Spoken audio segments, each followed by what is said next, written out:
Bonjour à tous et bienvenue sur ma chaîne YouTube.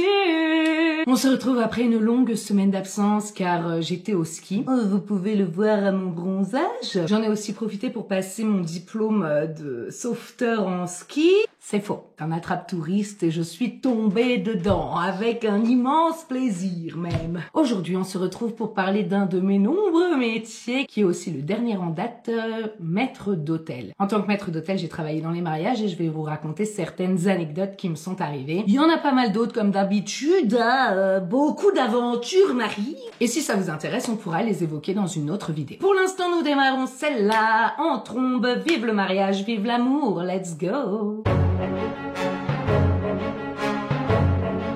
Première anecdote, c'est l'un des derniers mariages que j'ai fait. Les mariés avaient préparé une danse qu'ils avaient travaillé avec un chorégraphe et pour effectuer la danse, la mariée voulait se changer. Donc déjà, je me suis retrouvée devant la porte des WC à interdire aux gens de rentrer parce que la mariée était en train de se mettre à poil. Quand la demoiselle d'honneur ouvre la porte et me dit « Désolée mademoiselle, mais on aurait besoin de vous. » Moi, serviable comme tout, j'y vais, je fonce, je galope.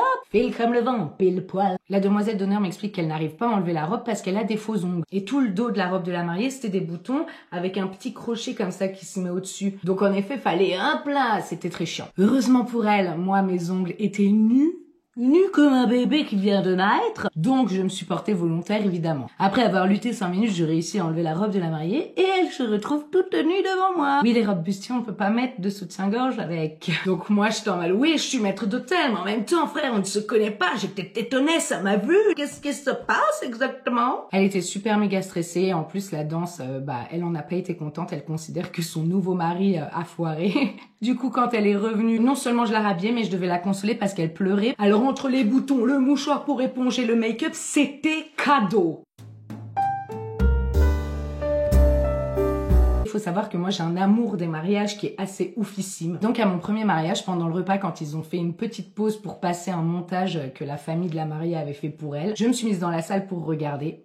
Et j'ai pleuré. J'ai pleuré de ouf. Il y avait mon collègue à côté qui était en mode « Ah oui d'accord, ok, t'es sensible toi, t'es un peu sensible. » Non pas du tout, c'est le poivre, je suis allergique.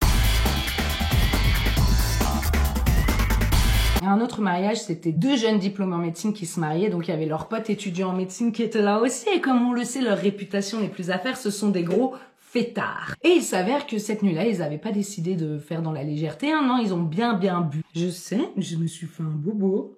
Donc c'était vers la fin de la nuit, ils avaient dit que nous, les traiteurs, on pouvait partir. On rangeait tout notre matériel, on transférait de la salle de la soirée jusqu'au camion. Et en fait, pendant que j'étais en train de ranger des trucs dans la salle, il y avait aucun de mes collègues. Il y avait genre 10 personnes qui continuaient à danser. C'était 10 jeunes, ils étaient plutôt saouls. Très saoul. Et à un moment, le DJ part en disant « Je vais faire une pause, je reviens tout de suite ». Donc il laisse une musique au pif et en gros, il sort fumer sa clope. Et en fait, il y a un des invités, le témoin du marié, qui était très ivre, qui passe derrière les platines du DJ et qui commence à mettre des sons qu'il voulait. Le DJ, il entend ça de dehors, donc il revient en furie. Il se frite un peu avec le mec et il prend son micro en disant « Si vous voulez pas que je fasse de pause, vous me le dites, mais il y a personne qui vient toucher mon matos, ok ?» Et dans le public, le témoin commence à lui répondre « Ah vas-y, ferme ta... » Et puis le témoin s'en va dehors en mode vénère et le DJ le suit. Il ne voulait pas lâcher l'affaire, on avait touché à sa platine. Donc moi je passe avec du matériel, je voulais pas du tout suivre l'histoire, hein. C'était un hasard malencontreux que je sois là à ce moment-là. Et quand je suis passée à côté d'eux, j'ai vu que ça continuait à chauffer et qu'ils étaient en train de se rapprocher pour faire un front contre front, un tête-tête mon gars, patate de forain. Alors moi direct je suis allée chercher le marié, hein. Je vais pas les laisser se battre quand même et gâcher la soirée, mais j'allais pas m'en mêler personnellement, c'est pas ma place. Au final ça s'est réglé en fait, ils ont demandé au DJ de partir et ils ont mis des enceintes.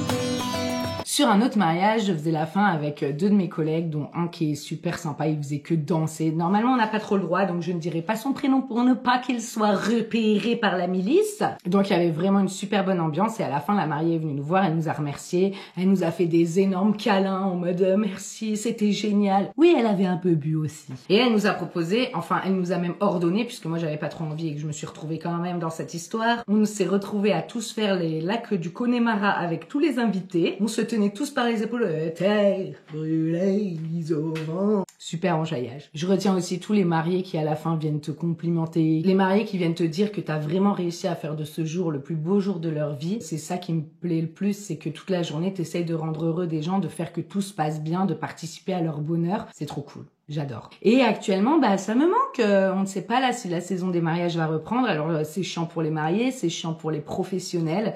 J'espère qu'on pourra retrouver une vie normale. Hein. Je pense au mariage de mon frère et de ma sœur. Nous, ils ne se marient pas ensemble. Nous ne venons pas du Nord. Ils se marient juste la même année. Enfin, ils étaient censés se marier l'an dernier et là, bah ils sont censés se marier cette année. C'est devenu confessions intimes cette vidéo. Je vous épargne le reste. Ça a été un super plaisir de vous retrouver. Je vous fais plein de bisous. Courage à tous. On n'en peut plus du Covid, mais bientôt ce sera fini.